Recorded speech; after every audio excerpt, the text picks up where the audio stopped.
दास सुनाएगा। आज का जो सत्संग सुनाना चाह रहा था दास, अब शुरू कर रहा हूँ उसको, लेकिन समय थोड़ा है इसलिए संक्षिप्त में बताऊंगा। अब दो प्रकार से मानव शरीर प्राप्त होता है, और दूसरा ये था कि सत्संग केवल परमात्मा ही आकर बताते हैं, यथार्थ ज्ञान स्वयं भगवान बताते हैं। तो वो परमात्मा 600 वर्ष पहले आए थे, उन्होंने यथार्थ ज्ञान दिया और वो अच्छी आत्माओं को मिलते हैं और उनको फिर यथार्थ ज्ञान से परिचित कराते हैं। उसके लिए परमेश्वर ने स्वयं कहा है, चारों युग में मेरे संत पुकारे, कूक कहा हम हेल रे, हीरे माणक मोती बरसे, ये जग चुगता ढेल रे। चारों युग में मेरे संतों ने आवाज लगा लगा कर, हेला देकर, आवाज ऊंचे स्वर में गूंज गूंज कर बोला है। और हमने भी चारों युग में मेरे संत पुकारे, मेरे संत जो मुझसे परिचित हुए, और कूक कहा हम हेल रे, हमने सब जगह आवाज लगा लगा कर ढोल के डंके पर कहा कि तुम साधना गलत कर रहे हो, तुम अपने ग्रंथों से परिचित नहीं हो बच्चों, हम जो ज्ञान दे रहे हैं ये मोक्षदायक है, तुम्हारा पाप नाश करेगा, तुम्हें सुख देगा। तो जो यथार्थ भक्ति मार्ग रूपी हीरे मोती लाल वो तुमने स्वीकार नहीं किए, और आन उपासना शास्त्र विधि त्याग कर मनमानी पूजा करके वो कंकर पत्थर इकट्ठे कर लिए जो जिनकी कोई कीमत आगे नहीं मिलनी आपको। तो यहाँ बताते हैं, चारों युग में संत पुकारे, कूक कहा हम हेल रे। और ये सत साधना मोक्षदायक ज्ञान और भक्ति रूपी हीरे माणक मोती बरसें, ये जग चुगता ढेल रे। हमरा ज्ञान किन्हें ना सुनिया, और पर भी लेन जात है दुनिया। हमारा ज्ञान कोई सुनता नहीं, और वहाँ पर भी में नहाने जाते हैं उस तालाब में जहाँ इन शास्त्र विरुद्ध ज्ञान देने वाले साधकों ने, संतों ने मिसगाइड किया हुआ है। वहाँ कुंभ का मेला लगेगा, उस तालाब में नहाने से मोक्ष हो जाएगा। आपसे पहले तो कछुए मछलियाँ मेंढक रहते हैं, वो मुक्त हो जाते हैं, आपसे पहले उसके अंदर ही पड़े हैं वो।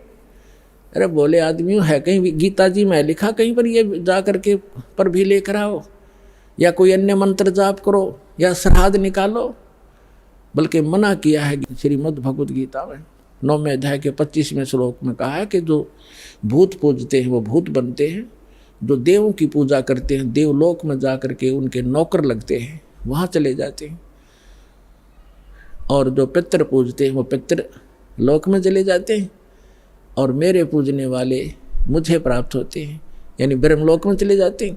और फिर वो 18वें अध्याय के 62वें श्लोक में कहता है कि उस परमात्मा की शरण में जा जहाँ जिसकी कृपा से तो परम शांति को, सनातन परम धाम को प्राप्त होगा। तो कहीं पर भी पूरी श्रीमद् भगवद गीता में ना कोई तीर्थ, ना व्रत, और ना ही किसी अन्य उपासना का प्रमाण है। तो हमने शास्त्र विधि अनुसार साधना करनी है जो हमारे सदग्रंथ बताते हैं। सदग्रंथों में आपको पहले भी बता दिया कि जो वेद हैं, चारों वेद ये गॉड गिवन है, लेकिन 5वां वेद गुप्त था, इसने छुपा दिया। उसमें कंप्लीट कोर्स था, पूरा मोक्ष मार्ग था, पूरा ज्ञान था, वो नहीं रखा। तो परमात्मा स्वयं आकर वो ज्ञान देते हैं। उस ज्ञान के अंदर ये पूरा कोर्स है मोक्ष प्राप्ति का, यहाँ के सुख प्राप्ति का, आपके संस्कार में, प्रारब्ध में, आपकी किस्मत में लिखे हुए पाप को टालने का। ये साधन वालक ने वर्णित किया है जो दास के पास उपलब्ध है, इसको प्राप्त करो। अब जो सत्संग आज सुनाना चाह रहा था दास, उसकी भूमिका बनी है 2 घंटे में। अब 2 प्रकार से मानव शरीर प्राप्त होता है। एक तो पूर्व जन्म के संस्कार, जिनके शुभ संस्कार होते हैं, उनको लगातार कई मनुष्य जीवन भी मिल जाते हैं, लेकिन उन जब कभी पुण्य संस्कार कभी कब बनते हैं, जब परमात्मा तीसरी सतीथि का रूप धारण करके कभी किसी क्षेत्र में प्रकट होते हैं, और वो अपनी किसी प्यारी आत्मा को यथार्थ ज्ञान बता जाते हैं। उसके कारण फिर आसपास के क्षेत्र में वो ज्ञान कुछ समय तक ठीक चलता है।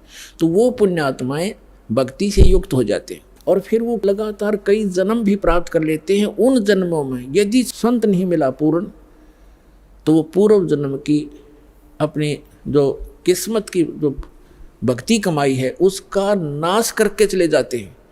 उनको सुख तो होता है पहले जन्म की कमाई से, और वो सोच रहे हैं कि हम जो साधना करें इसी से सुखी है। तो ये भ्रमणा उनको बनी रहती है।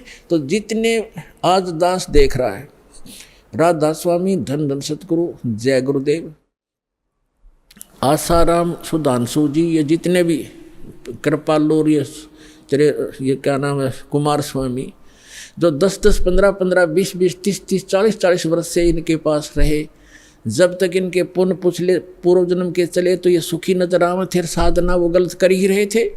अब उनकी ऐसी दुर्गति हो रही है, रो रो कर आ रहे हैं ये सतपाल जी के पुजारी और ये बालयोगेश्वर के पुजारी, अंसा देश वाले।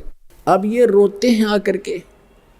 एक अध्यापक कहता मैं पेशे से अध्यापक हूँ और मेरा इकलौता पुत्र था, मैं सतपाल का चेला था, 40 वर्ष से वहाँ लगा हुआ था, इकलौता पुत्र की मृत्यु होगी और उस दिन से टक्कर मार के रो रहा हूँ। आपका ज्ञान सुना, नास्तिक हो गया था, विश्वास उठ गया था भगवान से, आपका ज्ञान सुना, सत्संग सुना, फिर एक किरण फिर से जागी है कि है भगवान कहीं पर। हम साधना गलत करके दुखी हो गए। जब तक हमारे पुण्य चले हम सुख महसूस करते रहे, और जब हमारे ऊपर पापों का दौर शुरू हुआ उस साधना ने कोई प्रोटेक्शन नहीं किया। तो पुण्यात्मा सभी ऐसे भ्रमित है। तो जो मानव शरीर प्राप्त प्राणी है वो 2 प्रकार से हैं। एक तो ऐसे आपको बता दिया, तो वो भटकते रहते हैं भगवान के लिए, कहीं ना कहीं वो बैठ ही नहीं सकते। तो अब आपका जो जन्म है मनुष्य जीवन का ऐसे समय में हो गया, यदि अब जन्म ना होता तो पहले की तरह आप भी भटक कर चले जाते। आज से 10 वर्ष पहले कोई मर गया तो वो गया अपना जीवन नष्ट करके। तो आपका जो मनुष्य जीवन हुआ है, धन्य आपके माता पिता जिनसे जन्म हुआ है। आप तो भक्ति पर लगे लगाए हो, आपको तो बहुत थोड़े से समय में समझाया जा सकता है। और दूसरी प्रकार के जो 84 लाख योनियां भोग करके मानव शरीर प्राप्त किए हुए हैं, तो वो क्या करते हैं, उनको आप कितना ही कोशिश करो वो ठीक है, परिश्रमी भी होते हैं, क्योंकि पहले पशु पक्षी बनकर सारा दिन परिश्रम में लगे रहते थे रोजी रोटी के लिए। एक चींटी है सारा दिन एक कण की आवश्यकता पता नहीं कितने चक्कर काटती है एक कण के लिए, एक पल की चैन नहीं। तो उनका स्वभाव ये होता है कि माया के लिए संघर्षशील रहते हैं, भक्ति के लिए कहते हैं तो कहते हैं मुझे समय नहीं, और भक्ति सुनाना चाहते हैं तो उनके गले उतरती नहीं, उठकर चले जाते हैं।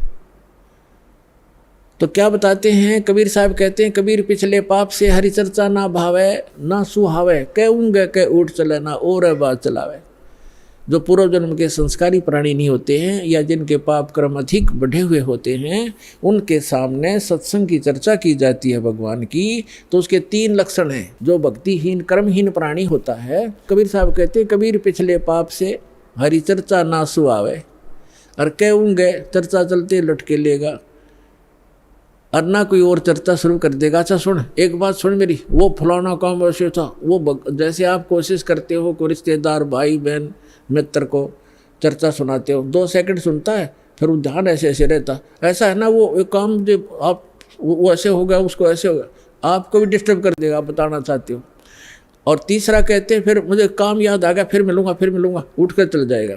कबीर भगवान बताते हैं कि कबीर पिछले पाप थे जिनके पाप घने बढ़ गए, हरि चर्चा ना सुहावे अच्छी नहीं लगेगी, और कहूँगे कह उठ चले ना और बात बनावे।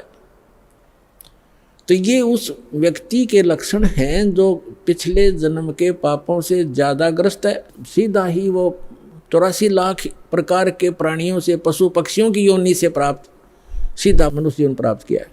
तो उसके अंदर भक्ति प्रवेश करना बड़ा कठिन होता है, लेकिन हो जाती है।